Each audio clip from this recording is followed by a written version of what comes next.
Cool. We'll go ahead and get started. Thanks for joining us, everybody. We appreciate it. Today is our 6th session of Workshop Wednesday. Today's topic is how to manage stress. So if you've been on this a couple times, Casey was our speaker a couple weeks ago, and she talked about personal brain. So we had her come back and do how to manage stress. So hopefully that'll be a little helpful during this time of uncertainties. After the workshop, like I said, if you're not able to see the PowerPoint, we'll email that out to you. You'll get an email from Liz Hill, who will have the PowerPoint on there. It'll also have our next workshop series that's going to start called Edge. You'll get a flyer on that. It's going to be similar to this. It's going to be 1 hour. You can sign up on Eventbrite. It's Tuesdays and Wednesdays from 10 to 11. So there's different topics each day, different speakers. But it'll be the same type of style where we're on a Zoom call and you're able to log on just like this and listen to it or be on and watch it. We'll record those as well and we'll post them on YouTube. So if you missed it or you can't do 10 o'clock in the morning, it will be on YouTube. And then at the end of this also, you'll get a survey as well. If you guys don't mind taking a couple minutes to do that. If you haven't already, we appreciate it. That's how we're able to keep our programs being free, and we're able to get grant money just by having testimonials and things of that nature. So if you guys could take a couple seconds and answer that, there will be a link in the email. If you have questions, you're more than welcome to chat them in or take yourself off mute and talk about those questions. If you prefer chat, you can do that. But other than that, I'll let Casey take it. Yeah, thank you guys for being here. And this particular presentation might run a little bit short. So I wanted to kind of give you the heads up on that, but also let you know that as I was putting this together, I was trying to think about all of the different ways to slice the stress pie, right? There are so many different ways to start talking about how to identify stress within yourself, how to start working through that. So I kind of built this around what works for me. And the progression of it is really, we'll kind of talk about imposition stress from a statistic standpoint. If you listened to the last presentation, I do like to use a little bit of numbers in my logic. So we'll start with some data. We'll move through that and we'll start talking about some general tips to coping with stress and even reframing the stressors in your life. And then we'll really move into what I usually call like the walk it out section. And that's where we'll really spend a bunch of time talking about, I'll specifically talk about my tactics to dealing with stress and give you guys some ideas just on the research that I found. So before I go too much further, my name's Casey Coffin. I'm a lot of things, and I wanted to put them all kind of on this slide. I start most of my presentations by talking about kind of all the things that I am, and I often refer to them as the hats I wear. So I'm going to kind of read off this list I made, and then I'll walk you through this slide and my professional background so I can tell you a little bit more why I'm speaking today, why I might be qualified to speak today. But at most recent, I am a mom. I am a single mom. I am a dog mom. I am a daughter, a friend, a girlfriend. I am an employee. So I work on the agency side. I've got about 7 clients that I handle public relations for. I'm also an adjunct faculty member at IUPUI. I've taught public speaking for about 8 years. This will actually be my first summer not teaching in about 5 years. So it's going to be really weird having only one job for a while. I'm a freelance public relations consultant. I'm a volunteer for Dress for Success. I'm also a volunteer and a mentor for Pass the Torch for Women. I'm a homeowner. I'm a taxi to my child. I'm a tutor to him as well. I'm a banker as I try to budget my shopping addiction. But those are all of the hats that I wear. And so today, you're going to hear me talk about all of those different hats interchangeably because I have a really bad habit, and we'll talk about this as we get to the 4 A's later in the presentation, but I always use my life as a reason for why I'm feeling stressed. And there are some different ways, there are some different, more positive ways that can be reframed that can really reposition how you look at stress and give you more of a sense of control over what is stressing you. So before I go much further, I mentioned I'm a single mom. I had my son at 17 years old. I definitely went about life a little backwards. I was fortunate enough that I was able to finish high school with an honors diploma going half days my senior year. So I could be a student in the morning and then a mom at home in the afternoon with a preemie. My son was born 15 weeks premature, so we got a lot of quality bonding time in. I continued my education straight from high school into college at IUPUI. I did my undergrad in, I think it was 4 years in a semester. So I have a bachelor's in communication studies with a minor in writing. And then when I finished my bachelor's degree, it was at the tail end of 2010. And the economy it was awful. It was still bouncing back from the recession. And I was trying to figure out what I wanted to do with my life that would actually pay some money. And at that point in time, I really, not only did I not have a clue, but the recession was really impacting my job search. So I was fortunate enough that I was able to try grad school. I started graduate non-degree.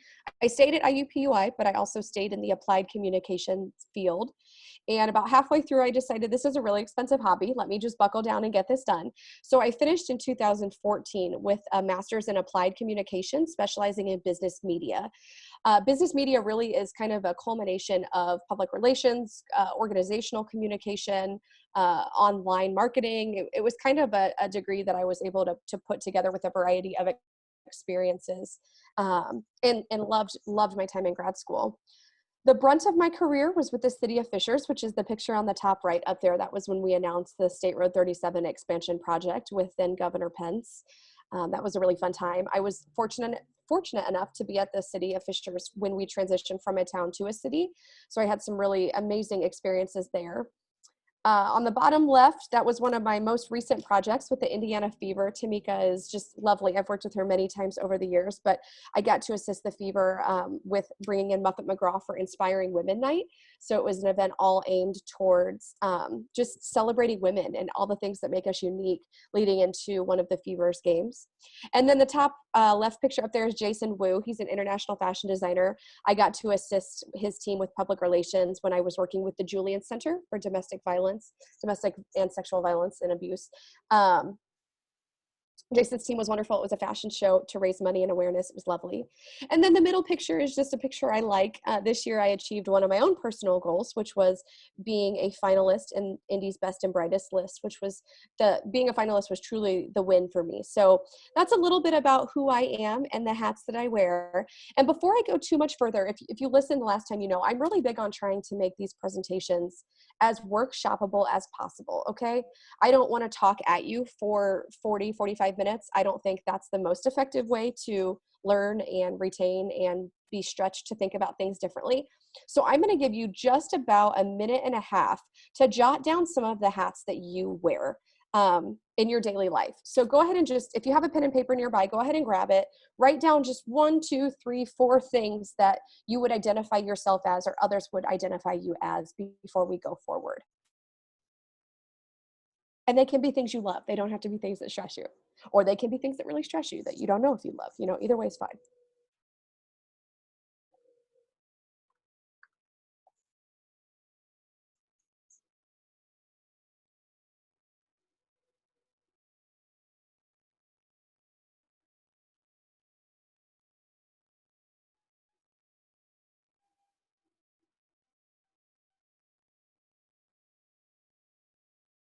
Okay, I'm going to go ahead and keep going. So what I'm hoping is that when you look at your list, you feel energized and inspired and motivated and proud. But when I looked at my freaking list, you guys, I felt like this. I was ready to put my head down on a table and take a nap or cry myself into a nap or something lately. And I think COVID-19 has certainly had a dramatic impact on this, but I feel exhausted. I feel overwhelmed, like my cup is really running over. So I started to think about this, and now we get into that data part of me. And I'm going to have to, you'll see my eyes moving a little bit. I'm going to have to move things around just so I can see the chat and the data and the slides and your pictures, everything. But so these are some of the stress warning signs and symptoms, right? And I think it's really important. More for me, I noticed behavioral symptoms, physical symptoms, and emotional symptoms, right?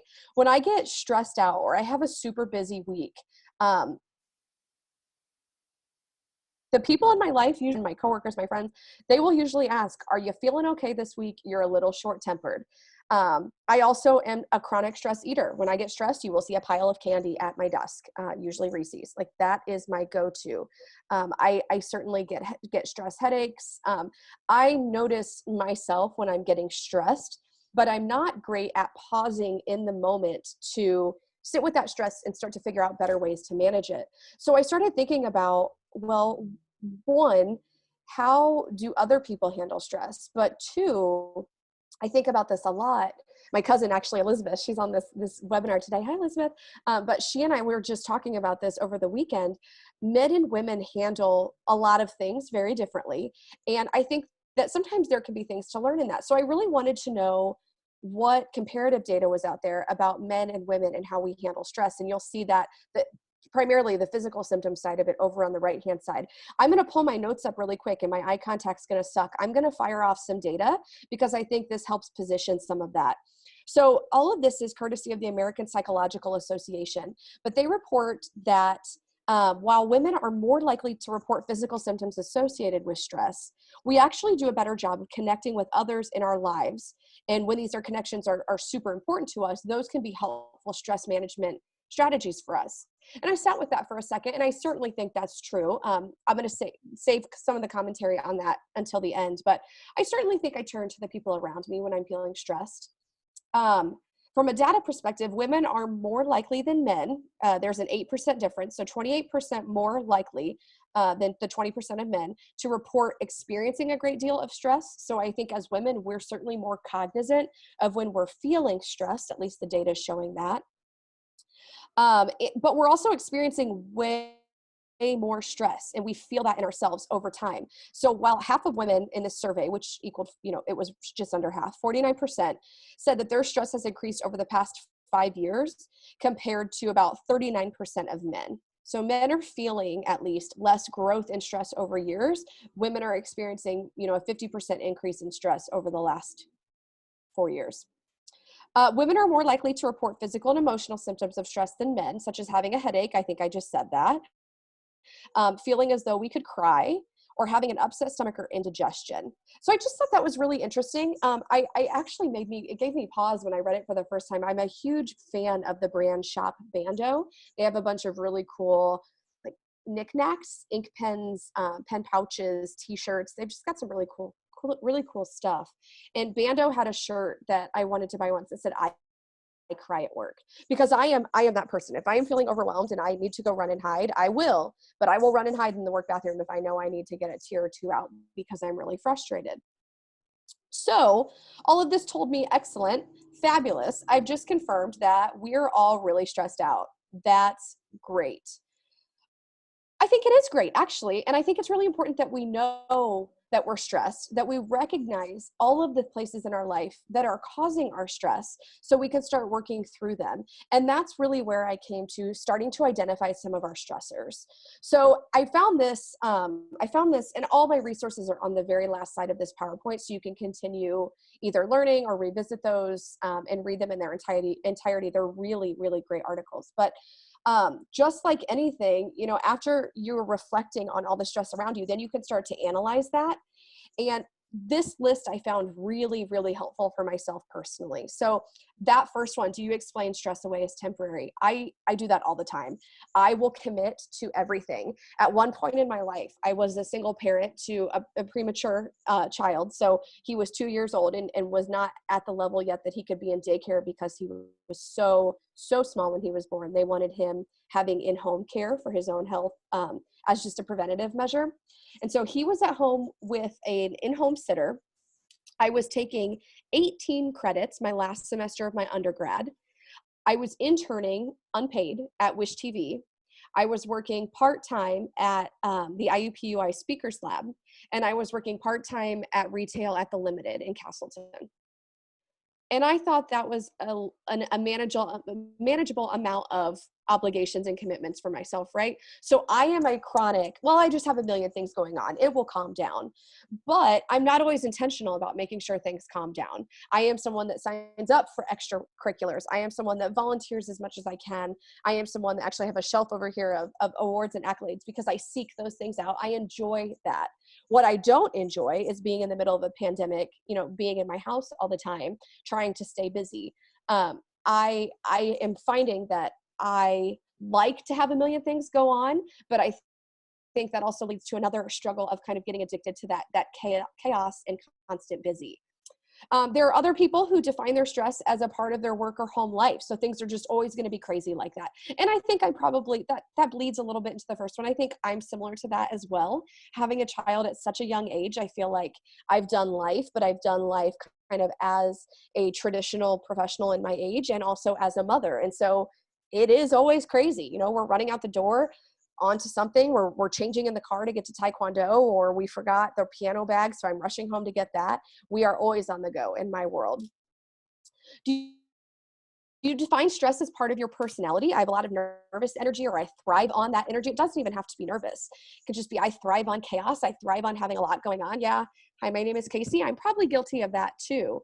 And then do you blame your stress on other people or outside events, or view it as entirely normal and unexceptional? That's a little bit more personal. I hope I don't blame my stress on other people. I think usually it's self-inflicted for the most part. I tend to overcommit myself. But for some of us, we do feel like the people around us bring us a lot of stress. And I'm hopeful after today, maybe we're able to more positively reframe that. But it's really challenging to take a list like this and really turn it into kind of a snapshot of what your specific stressors are. Like, this might give you an idea of your stress, but this doesn't outline that, you know, I'm really stressed with making dinner every night. I don't like doing that. I don't like having to figure that out in the moment. Or, you know, I am really stressed with not feeling like I know my child anymore, right? I have a teenager. And so, you know, spending time with me is really not so fun for him. Most of the time I still get little glimpses of kindness, but most of the time I'm not cool to him anymore. And so that's been a stressor to me lately. But as you work to identify those stressors, there are some really cool tools. And this is one that I found is really helpful, but the stress journal. And so it's just like maintaining a food journal or an exercise journal or a gratitude journal. It's really easy to overlook our own thoughts, feelings, and behaviors that directly affect our everyday stress levels. So this journal can help you identify those stressors and the way that you deal with them, but they also can help you find overall patterns and themes if you do it over a period of time. And so by detailing all of these things out, by tracking every day, even if it's just at the evening before you go to bed, what made you feel stressed during the day today? You know, and if you're kind of not sure, maybe it was your schedule was just really busy, you had a ton of meetings and you didn't have a lot of groove time to sit down and think. Maybe you didn't feel good today. Your allergies were kicking your butt. COVID's freaking you out. Kids are driving you bat nuts.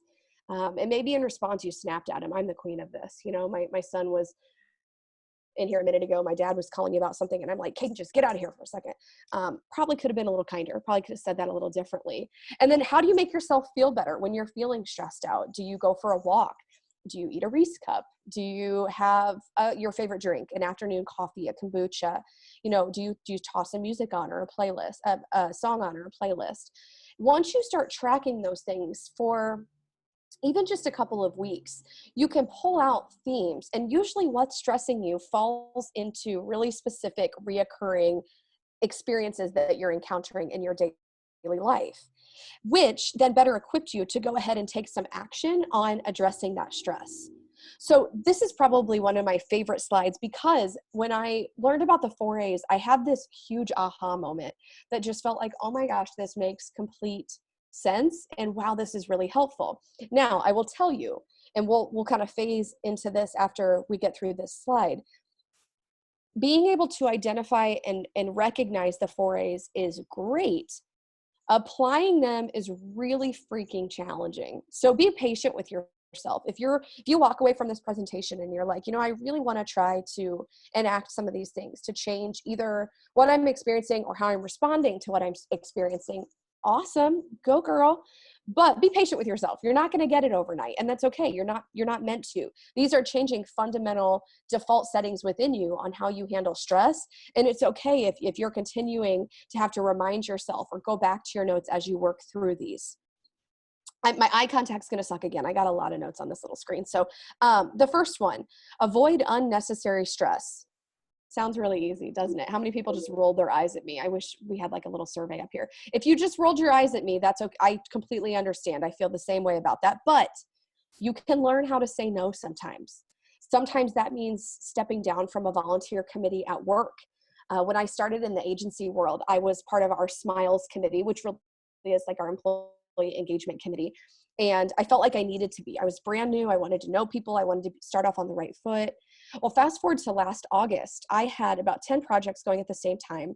I had 22 days to implement what usually would be like a 6 to 8 week full scope influencer and public relations campaign for the Indiana Fever. And the WNBA commissioner, Kathy Engelbert, was coming into town as a culmination of this influencer and PR pursuits I was working on. And I felt a ton of pressure.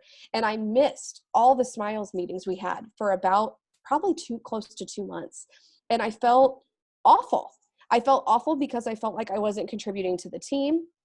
I felt awful because I didn't want to. I was exhausted and I was already stretched thin. And I didn't want to talk about the fluff stuff around the office when I knew I needed to be heads down in client work. And so I excused myself. I told the Smiles committee that I had too many PR clients come online and I couldn't give them my full attention. But I learned how to say no and to start stepping away from things that I just didn't have the energy to do. Another really important thing for me, and this one's really challenging, I am an I personality. And if I know anything about myself, it's that I love people. I love working with people, talking to people, networking with people. I don't like strangers. If I go to coffee shops, I will talk to people around me because I like to have those connections. But people take energy, right? And I've really learned over the last, I would say probably year and a half, that sometimes I don't have the energy to deal with certain people. And it's not because I don't love them and it's not because I don't care about them, but I know if we have a conversation, I'm not going to be fully invested in what they're saying. I'm not going to retain what they're sharing with me. And I'm not going to be an active listener and participant in that relationship building. And so there are times where, God bless my friends, I will say, I'm here for you, but I have to get back to you on this. Actually, God love my cousin. She called me on Friday and needed to talk. And I texted her and I said, I am heads down on something and I am not going to have, after this busy week, the wherewithal to have this conversation until later in the weekend. Can I call you then? And she said, absolutely. You'll be surprised when you start just expressing to people honestly that you don't have the ability to be present in that moment because of other things going on, how much grace most of them are willing to show. And we'll come back to that at the end because I have a story about some not grace there that should make you laugh. But work on taking control of your environment. We'll talk about some specific ways to do this, but there are a lot of times when I'm feeling stressed, it's because I feel stuck or helpless in situations. And sometimes it really is a matter of me reframing how I look at the situation so that I can maneuver a step forward that might look and feel different than I thought it would, but that still is very important for me to overcome this. And then lastly, pare down that to-do list, girl. What can you delegate? Can your husband clean the house this week? Can your roommate take care of getting your groceries? Can your coworkers handle this client so that you can focus on that client? Where can you give and empower the people around you to help do some of the things you need to do without feeling the weight of getting them done yourself? Alter the situation. So this one's really challenging for me personally. So expressing your feelings instead of bottling them up, or for the people that are like Casey in the room, stop expressing your feelings for a minute, right? I went through a phase very early in my career, my early 20s, where I felt like everyone in my office needed to know how I felt about everything. Spoiler alert, nobody gave a shit, right? I needed to stop talking about my feelings and put the work first. And so I think altering the situation is really important because some workplaces, some professional environments, some family dynamics respond better to emotions. Some respond better to processes or deliverables or outcomes. So alter the situation so that you can position yourself to get closer to that desired result, whatever it may be. Be willing to compromise. That's really challenging. I think the reason that compromise is challenging is because oftentimes when we're compromising, it's with someone we have a past history with, right? So we either feel like, gosh, I've habitually had to compromise for this person, or this person isn't going to compromise for me, or this person just gets on my freaking nerves and I don't want to compromise with them. But being willing to compromise really is going to help mitigate some of that stress if you can find ways to give a little that will also allow you to get a little. And then create a balanced schedule, right? So I'm a type A personality. I actually, wasn't going to show you guys this, but I'll scroll to a week that I did a little better. So last week was a pretty good week for me. I got a lot done. I am a bullet journaler, kind of. I'm a crappy bullet journaler, but every week I create a schedule where I put all of my calendar on one side and then my action items that I need to get done on the other side. However you do that, whether it's electronically, whether it's just a to-do list, whether it's a full-blown planner like a Franklin Covey planner, there are Brandon Burchard, there are a million wonderful tools out there, Erin Condren, that will help you start scheduling your life, whether that's personal, professional, extracurricular, your weight, your health and lifestyle, your fitness, your stress and gratitude, but commit to a schedule and be consistent with it, right? Your schedule is not going to work overnight. The point of giving yourself a schedule is starting to work towards that consistency, but you're not going to see the results of that schedule until you've given it a good solid run of time, commitment, and execution. Adapt to the stressor. So I keep saying this, reframe problems though. And I've actually, the most simple example I can give you, and I've actually kind of laughed at myself in my car many times doing this, traffic jams. Okay. I live in Fishers. I work in Fountain Square. I have clients in Hendricks County, Hancock County, Johnson County. I've had clients all over the moon. And I don't like driving. I hate driving. I'm not a great driver. I have to be really focused when I drive, which we all should be, but for some reason I feel like it requires more attention out of me and I just don't enjoy it. So I used to sit in traffic jams just dripping in sweat, right? Frustrated, annoyed. I couldn't wait to get out of my car until I discovered podcasts, right? And I discovered podcasts, some that are really stupid and silly and some that are actually really quite incredible, like the Jay Shetty podcast and Oprah's Super Soul podcast and the TEDx podcast and Drink Culture podcast. I could go on for a little while, but traffic jams actually have started to become a great opportunity for me to collect myself, right? To focus on my breathing, to listen to something inspirational, to rock out on my favorite concert, which is pretty much always Beyonce. So that is the most simple way to reframe that. But I know you've seen memes, right? On Instagram, on Pinterest, on Facebook, even reframing how you talk about your problems, right? I think that's really, really important when we're talking about stress management. Lately, COVID-19, one of the unexpected results that it's had on me is when my agency decided to go remote, it was May 13th. We've been remote for just shy of today, just 2 months. And I thought, man, this sucks. I hate this. I like being at home. I love my house, not when I'm told I have to be there, right? I love my son. I love my dog. It's healthy for me to miss them, right? Shout out to the single stay-at-home moms because y'all are saints. I could not do it. But it was funny, the second week I was working on one of my gratitude prompts and it said, write down some of the things you're thankful for right now. And at that point in time, during this pandemic, we lost one of my grandparents to COVID, and I was kind of sitting with that, and I felt grateful that I had a home and grateful that I had a steady income and I could work remote. My partner was furloughed, and so I have a job I can do, and I have a safe space where I don't live with someone that's threatening me or abusing me. My house is clean and I have food to eat. And it was very, very basic, but it really helped me take a second and say, you know what, if I have to be stuck in my house and help with e-learning and deal with my dog who's got some very small dog problems, and working these multiple jobs, I need to focus on all of the things I have right now that other people don't. So that's been really helpful for me. And looking at the big picture, I think this really, really weird time has allowed us all to kind of be okay in this weird space right now. I feel like one of the interesting byproducts that I've seen, and I hope that you've seen out of COVID and how it's affected our daily lives, but people are showing more grace right now. We're more patient with each other. We're not starting conference calls with the agenda. We're starting by asking, how are you doing? How are you feeling? How's everything going right now? At least with my team at work, every time I talk to them, it's how you doing today? How are you feeling?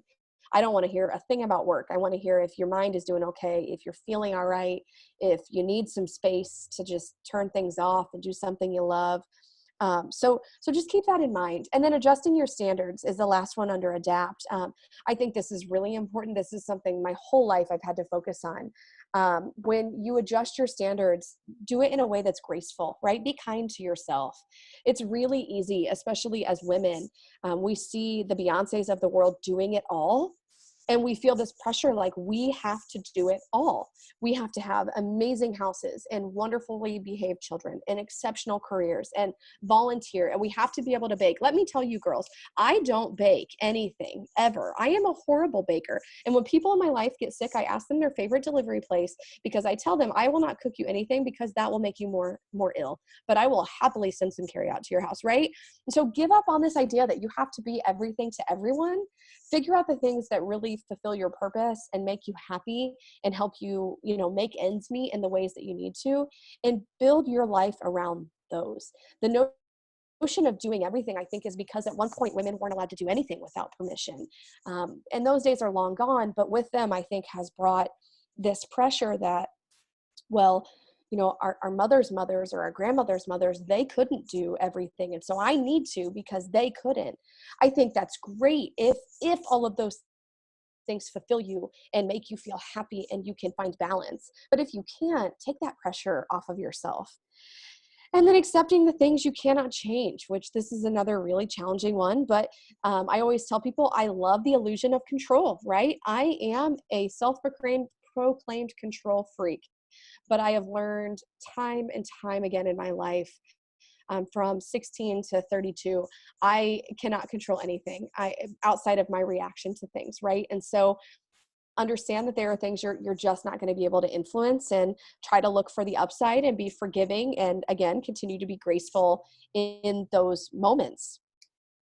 So those are some of the 4A's are really kind of the big, broad, what you can do. But I kind of felt, honestly, as I went back and looked on that, I was reading it, I was like, yeah, like, no shit, Sherlock. Like, of course, reframe it. That's really easy, but that's really not in the moment when you're exhausted and tired and angry and busy, and you've got to go from this to that, to this to that. And so the next slide is really going to get into, the next couple slides are really going to get into how you can start walking some of this stuff out. And I'm going a little longer than I thought I would. So if you have questions, we'll make sure we get to those. But again, I wrote down some ways, and I organized them so I didn't forget anything that I wanted to share with you, that I try to just notice myself handling stress, and turn to these ways as healthy than some of the things I used to do, especially during this pandemic. I would say most of these were born out of COVID-19. So at work, being remote is really, really challenging. I thought I would love it. I thought I'd be up every day at 6 a.m., plugged in, ready to go. I think better in the mornings. I am not like that right now, which has been shocking to everyone around me, but most of all myself. I get up, I ease into my morning. I might stroll my dog around the neighborhood really fast. I usually eat something, which is really not what I used to do, but I will make breakfast for myself. And then I will sit down at my computer around 9 o'clock. Now I may work till 6 p.m. and feel fine about that, but I am starting my day much later, which has been surprising to me, but I really like it. That slow start to the day gives me some pace. It doesn't make me feel frazzled like I need to get up and immediately jump in. And as you can see, my bed is in my master bedroom doubles as a master bedroom and an office and a gym when I need it to be, and a playhouse for the dog and the kid when they're bored. So getting up and going from there to here and sitting down for the day is not working for me. So I block my calendar, right? When I know I'm going to be available, I leave that time open. But when I know I'm not, I don't feel apologetic about blocking that time. I take a daily lunch break. If it's 30 minutes, an hour, doesn't matter. But I take a walk with my dog, or I make something to eat and try to sit down with my son. Sometimes I'll just read for 15 minutes, a book that's not related to professional development. Sometimes it's really smart reading, but I will sit down and try to turn my brain off and turn my eyes off the screen, unless I have my Kindle, to give myself that true brain break. Kind of on that similar notion, I find reasons to have brain breaks, right? Like if I'm taking calls, it's very, very common that I will be walking while I'm on the call.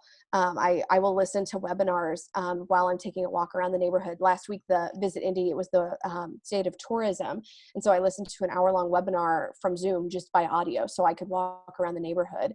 I really find that whether it's a 10, 12, 15-minute, 30-minute, 60-minute walk, that helps me shift my mind. Also helps keep my house clean because my demon dog will go outside and get some fresh air. But it's just been really helpful for me to get up from my makeshift office, get out of the chair, give my back a break, work on my posture, and just truly clear my mind. I am also super intentional. And I think this comes as a result that, I was a mother before I was an adult. So I don't expect everybody else to operate this intentionally, but I'm someone who does yearly strategic plans for myself. When there are things I want to accomplish, I really try to buckle down and put them into tactics so that I don't forget about the goals while I'm going through the motions of my days. That also means that I set daily, weekly, and monthly intentions. And so I do this in a few ways. And usually my monthly intentions are more attitude based. So I use affirmations in my routine, and my affirmations change monthly so that I can focus on just being kind to myself and showing myself grace. But because of my bullet journal, I also set those priorities, right? So if there are things I know I need to achieve daily or weekly, I'm pretty hyper organized about keeping a list of that stuff and keeping that list right by me at all times, keeping my notebook open on my desk and referencing that. I'm also someone who really gets a lot of fulfillment off of that check box and like the line through the item that it's complete. So if that's not your thing, that's not your thing. But I certainly have found that works really, really well for me. And it also helps me think ahead. So like I try, if it's a good week, Friday, I draw out my bullet journal grid my crappy bullet journal grid for the coming week. And that gets me kind of thinking about, okay, where are the things I know I'm going to need a lot of energy, where I'm going to need a lot of prep time, and where can I start diving in? And then what are some of the low hanging fruit? So at home, COVID-19 has taught me a lot. I've learned I don't like to cook or meal prep. I really used to. I don't know what happened. I used to be this like Whole30er, eat clean, be healthy, and now I'm like Reese cups for dinner. That's it. Let's do it. So I've noticed that I really don't like to do that. But for some people, I think figuring out a weekly meal plan is really, really helpful. And during COVID, my son and I have not done a great job of this because we've tried to eat out and support local businesses, and our meals have really varied night to night. But for some women specifically, that are responsible for cooking dinner every night, or at least helping to cook dinner every night, it's really helpful to think about that ahead of time, especially if that's stressing you. I also know that, as I mentioned earlier, bonding with my kid is just a challenge at 15. It's especially challenge at 15 during the middle of a pandemic. And so one of the things that I've noticed with Caden is he talks to me. My son is very, very smart. He's high ability. I'm super fortunate that I don't really have to do a lot with e-learning because he's so hands off and can handle it himself. But he likes to talk to me as much as he can.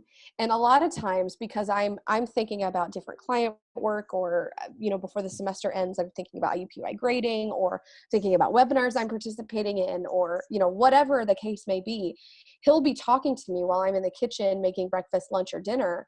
And I'm not paying a lick of attention to what he's saying. I noticed I would be like, yeah, okay, just super disengaged, and not in a way I'd ever interact with a coworker or a client, right?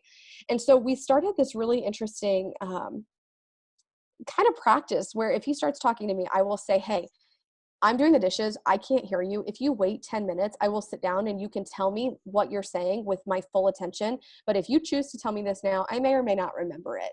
And so be forthcoming with the people around you, right?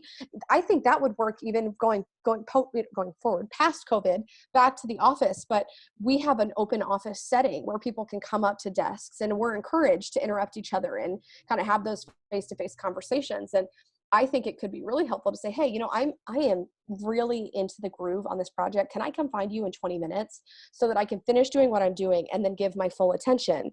I also think that carving out that quality time with, whether it's your partner, your kids, your friends, like give yourself permission to socialize and have some fun. For us, that recently has looked like my partner and I did a drive-in date at Sonic, right? We went to Sonic drive-through and we sat in the parking lot and ate it together, but our phones were down. With my parents, it's been patio time. So I go over there and phones are off and everybody has a drink, and usually it's Circle Kombucha, and we're sitting outside enjoying the sun. With my son and my dog, sometimes that's walking. Sometimes that's going to Fort Harrison to hike. Sometimes that's plugging a movie in.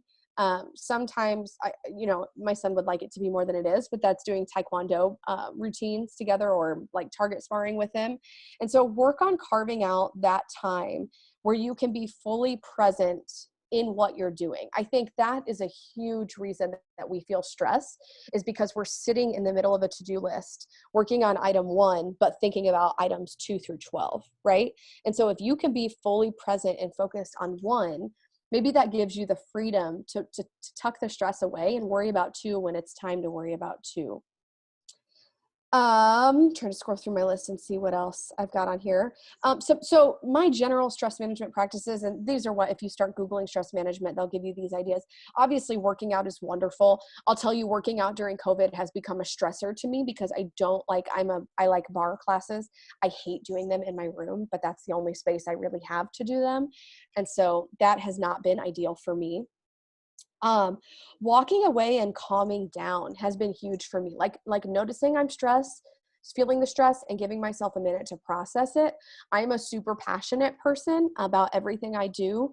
If you listen to the personal branding webinar, you know that I have chose kind of my the things I've committed to in life because I've loved them. I've never had that I want to do this. I've always done more of what I loved. So typically, if I'm feeling stressed, it's pretty direct and loud and a little red and hot. And so it really helps me sometimes to just sit back and take a second so that I don't misdirect that to other people or add stress to them unnecessarily. Let's see what else.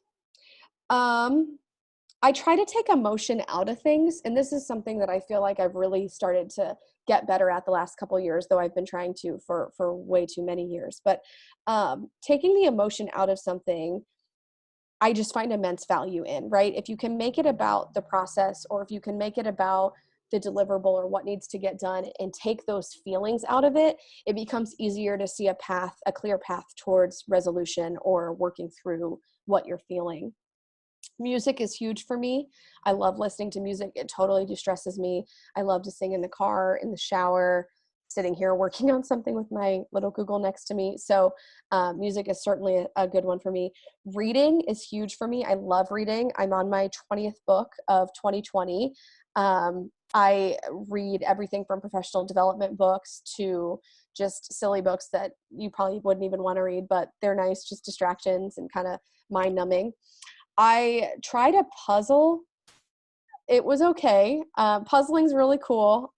I liked the puzzle I did, so it worked for me, but I wouldn't say I'm a puzzler. But I do think mindless activities like puzzling, like crocheting, like quilting, those can be great ways to give yourself something to focus on that's kind of mind numbing. You don't have to think too hard about it. It's kind of a 1-2 step process, but just kind of gives your brain some space to be. And then lastly, really surrounding myself when I'm feeling stressed with people I trust to vent to, right? And this becomes especially important when you're talking about professionalism and being in the workplace, but, really turning to those mentors or those trusted colleagues, or just people you've worked with in the past that you can turn to for perspective on what you're going through, and that you really trust them to keep your confidence and give you good advice.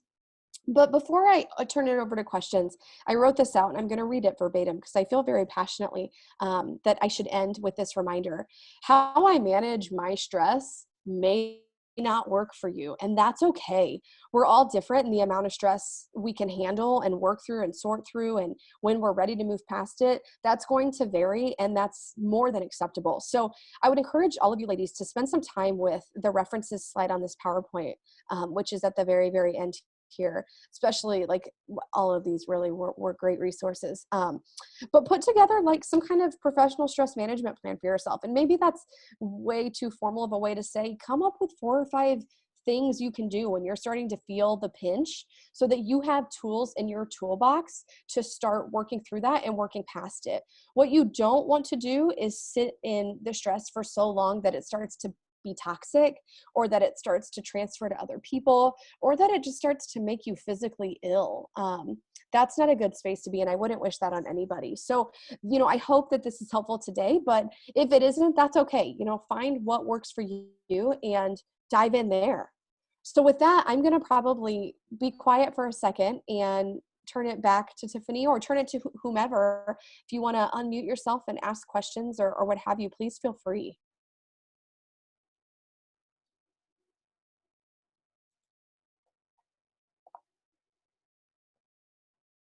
Oops, sorry.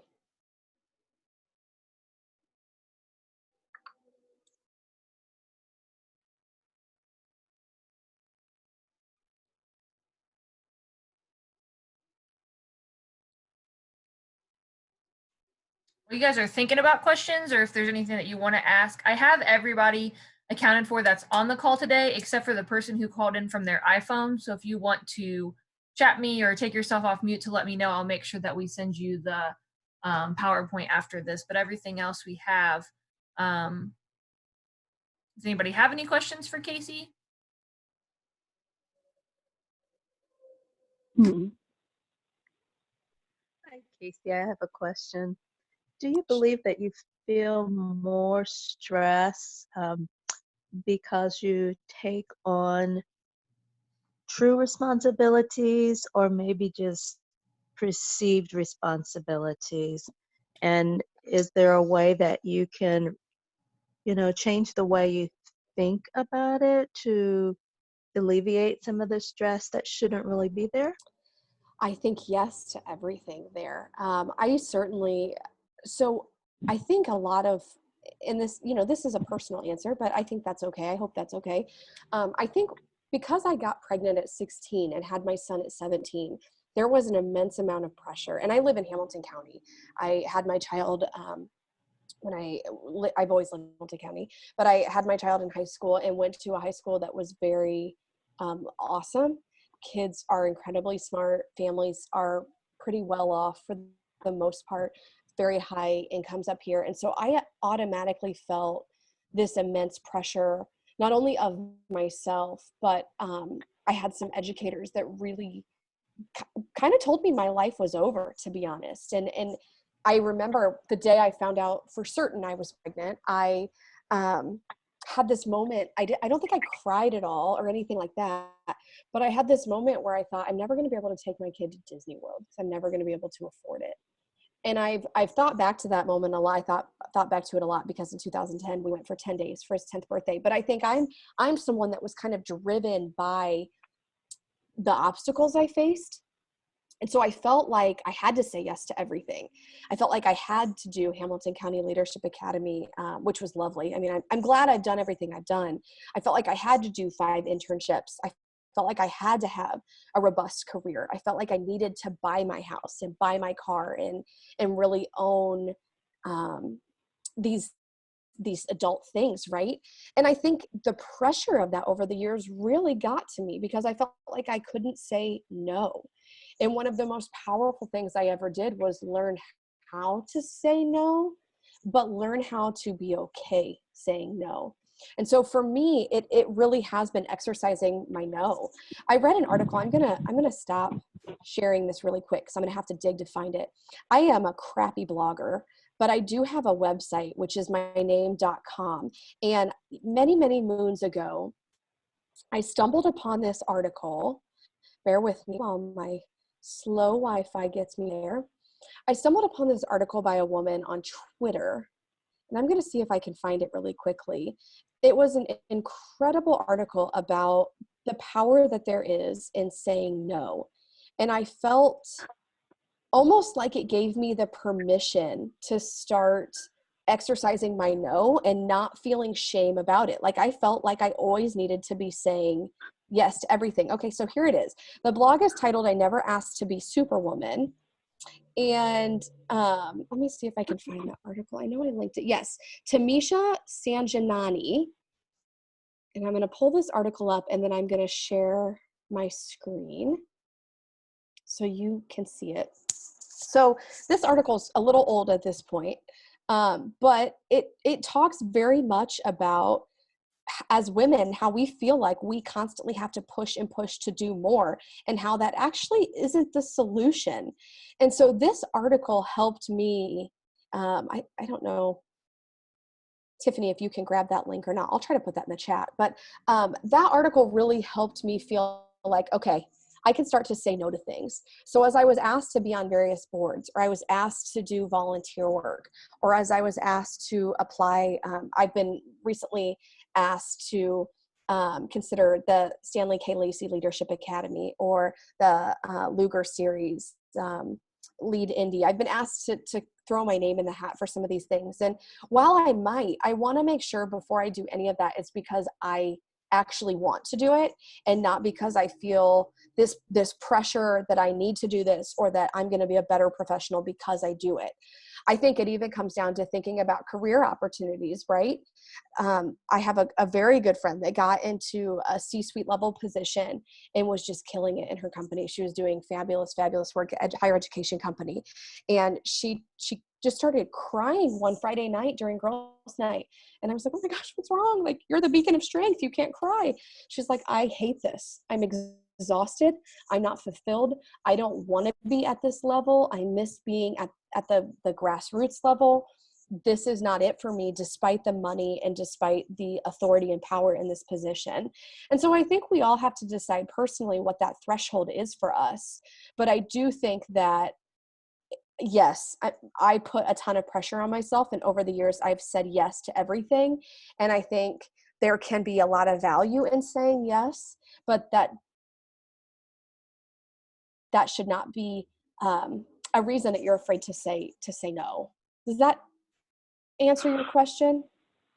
Yes, I think that's awesome how you can reflect on um, that as a way to possibly alleviate some of the stressors, because there's only a certain amount of time in each day. Something that has helped me has been to determine um, not to try to compete with the Joneses. And it really allows me to, the Joneses, as in not trying to compete with other people that I see that I think are doing things that, oh, maybe I should be doing that. No, not necessarily. Yep. So I have to follow where my peace is and where my passion is, and that seems to help me a lot. Yeah.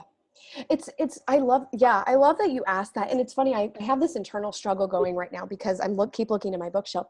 One of my favorite books of all times is Shonda Rhimes' Year of Yes.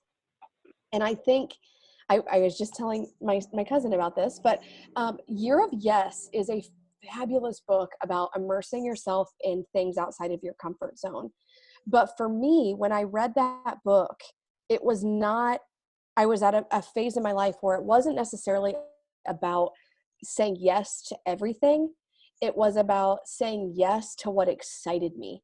And that, as a result, meant saying no to the things that didn't. There's another book that's a little more vulgar by Mark Manson. It's called The Subtle Art of Not Giving a Bad Word. And it is about having, a series of things you can care about. And so if you can only care about this many things, do you want to spend your time caring about these silly things?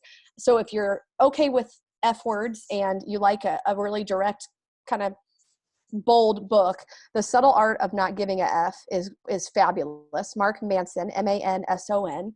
And then if you are like Shonda Rhimes, or would be interested in reading more about saying yes to things that might be outside of your comfort zone, Shonda Rhimes' Year of Yes is just absolutely wonderful. Thank you. Yeah.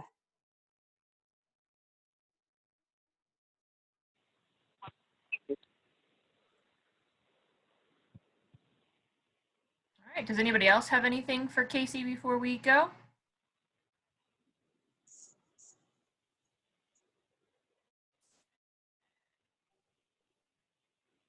Thank you for the talk. It was very good. Yeah, thank you all for your time today. I hope you guys are all staying healthy and sane, and hopefully we'll be done with this COVID nonsense very soon. I agree. Yeah, I agree. Awesome. Well, thank you everybody for jumping on. Like I said, Liz will send out an email to everybody on the call that has the PowerPoint in it.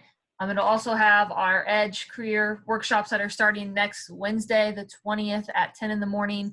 And you can see on the Eventbrite for that what topics and what days those are going to be if you guys are interested. It's the same type of format where it's a Zoom call. You can sign up. We'll send you the Zoom information. And then everything that we record will go onto our YouTube channel. It'll usually be on there by Friday. Our marketing director is out this week, so I will attempt to figure that out. Hopefully it'll be on there by Friday. And then lastly, if you could just take a couple seconds to do that survey for us, we greatly appreciate it. That helps us keep our free and going for everybody. If anybody doesn't have any other questions, we can get off the phone. Does that mean that the Wednesday series is over now? It won't go on next week, only Tuesdays from now on? Correct. So the workshop Wednesday at 1 o'clock is over now. Next week we'll do a Tuesday, Wednesday session. It'll start at 10 in the morning and go till 11.